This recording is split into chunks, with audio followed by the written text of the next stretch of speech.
안녕하세요. 제니퍼의 뻔한 인문학 제니퍼입니다.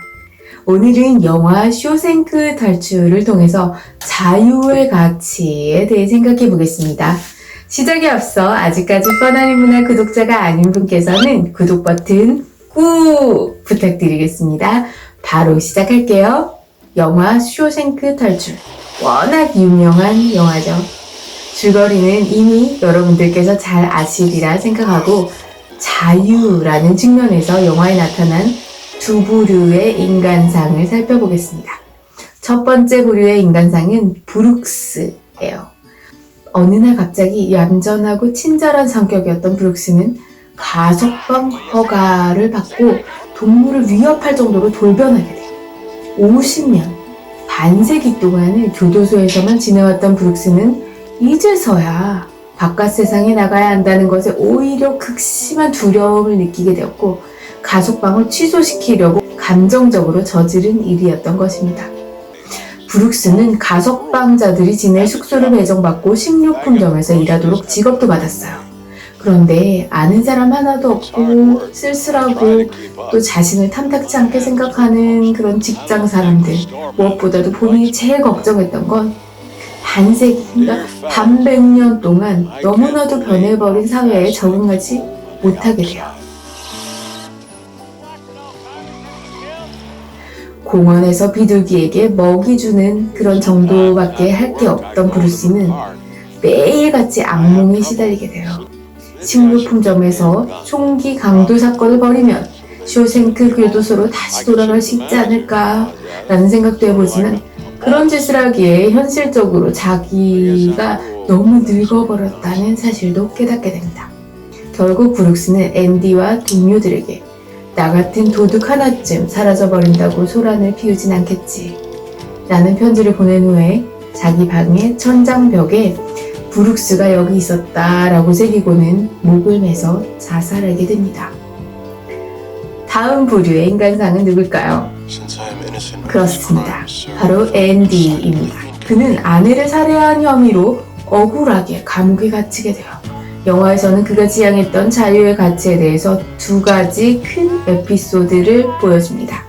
첫째는 그가 감옥 지붕에 페인트 칠 작업에 동원된 그 뒤에 쇼생크에서 가장 악명 높은 간수장인 하들리에게 그의 동생으로부터 상속받게 될 유산의 세금을 감면받게 하는 방법을 알려달라 해서 그걸 알려주게 되죠.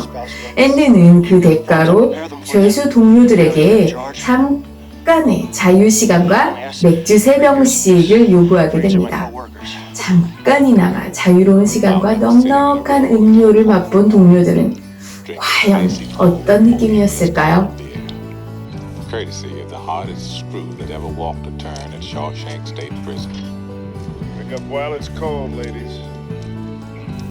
다음 장면은 앤디가 교도소의 방송실 문을 잠그고 뒤적뒤적거리면서 집은 LP 음반 모차르트의 피가로의 결혼을 마이크로 켜가지고 교도소의 모든 곳에 그 음악이 흐르게 하는 장면입니다. 예상치 못한 상황이 벌어져서 간수들은 비상이 걸린 거예요.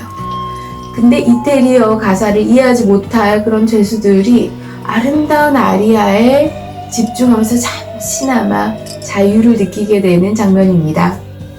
주인공은 전혀 안 어울릴 것 같은 이 음악을 틀면서 자유에 대한 희망의 메시지를 전하고 싶었을 것 같아요. 자유에 대한 의지를 선택하거나 억압에 순응하거나. I have no idea to this day what those two Italian ladies were singing about. Truth is, I don't want to know. Some things are best left unsaid. I like to think they were singing about something so beautiful it can't be expressed in words and makes your heart ache because of it. 그 후에 앤디는 20년간 차근차근 준비해온 그 탈옥을 감행하고 천신만고 끝에 탈출에 성공하게 됩니다. 그는 감옥에서 나름대로의 평판도 있었고 도서관장으로서의 편안한 삶도 보장받았으며 교도관장 및 간부들의 두터운 신뢰를 받고 있었어요. 하지만 그에게 없었던 게 뭔가요? 완벽한 자유죠. 그는 이것을 얻기 위해서 다른 모든 것을 희생시키게 됩니다.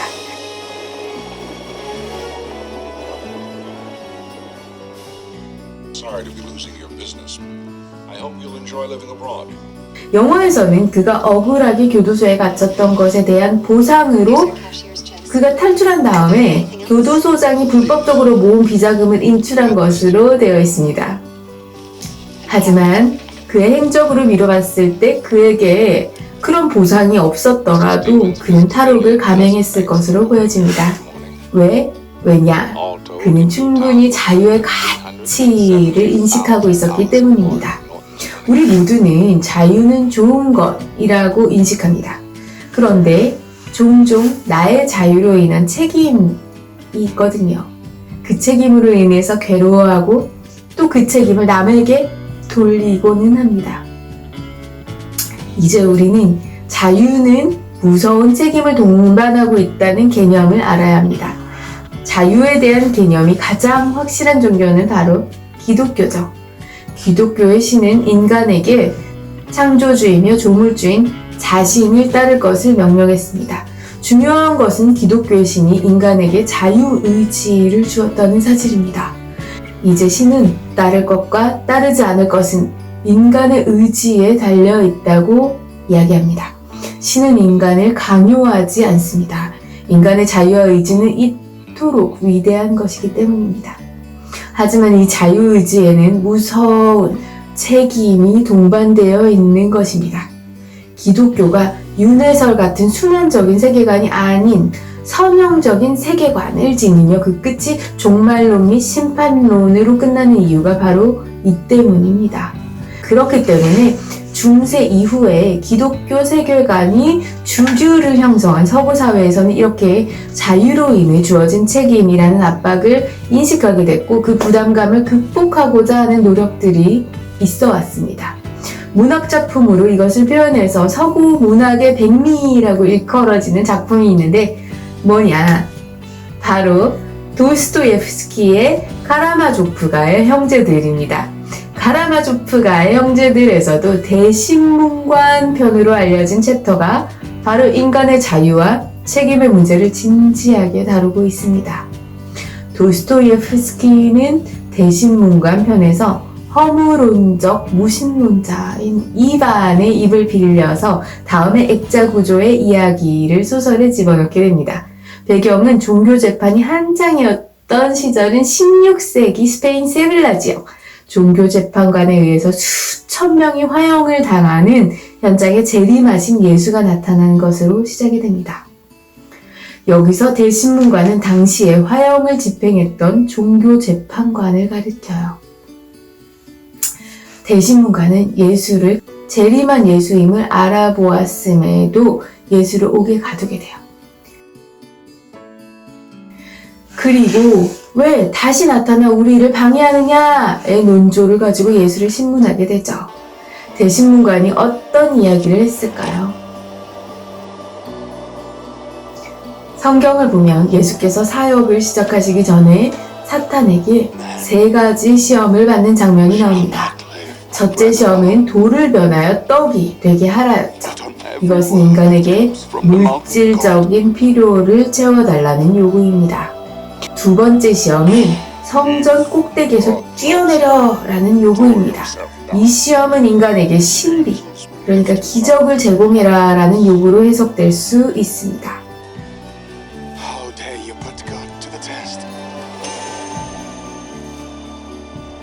세 번째 시험은 자신에게 경배하면 천하만국과 영광을 주겠다라는 제안이었죠. 이것은 권세, 즉 사람들이 경배하도록 만드는 힘을 요구하는 것으로 보여집니다. 도스토옙스키는 이 3가지 시험을 물질, 신비, 그리고 권세로 해석합니다. 인간에게 물질, 신비, 그리고 권세를 달라는 요구를 예수께서 거절하셨다는 것이죠.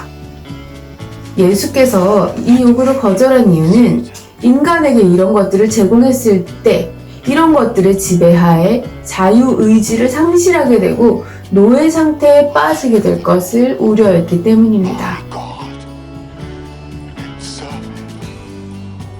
Him only.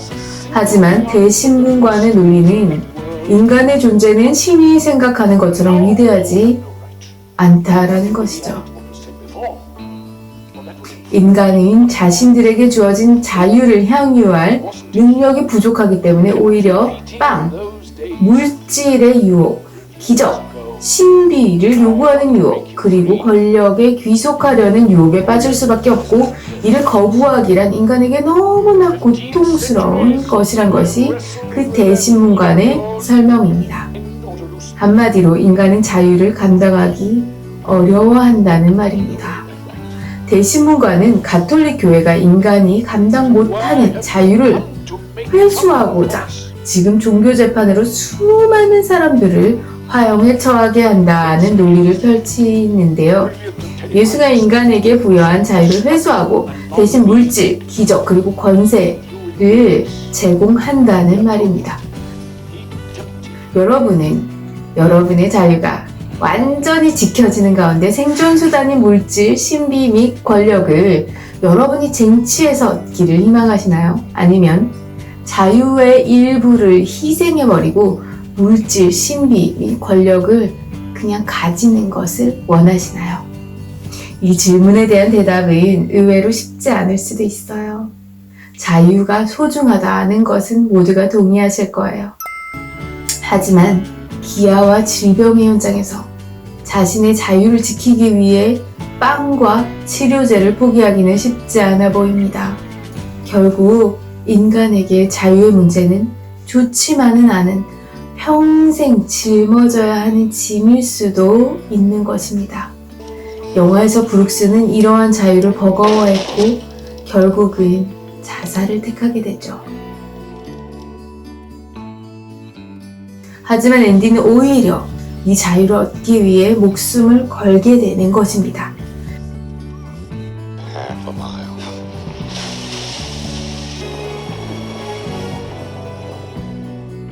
기독교 사상은 인간 자유에 대한 예찬과도 같습니다. 이는 기독교에서 인간의 자유는 신이 직접 보장해주기 때문입니다. 기독교의 신은 자신이 창조한 온 우주가 파괴되더라도 인간이 지닌 자유를 그 자유의 일부라도 제한하고자 하지 않아요. 그 이유는 무엇일까요? 성경에서는 그 이유를 신이 인간을 교제하고 사랑할 대상으로 창조했기 때문이라고 말합니다. 100% 완전한 자유를 보장받은 인간만이 100% 완전한 사랑을 할 수 있기 때문입니다. 여러분 유익하셨나요? 자유의지, 책임, 기독교 세계관, 카라마조프가 형제들 등의 어려운 주제들이 쇼생크 탈출이라는 하나의 영화를 통해서 쉽게 이해되지 않으셨나요?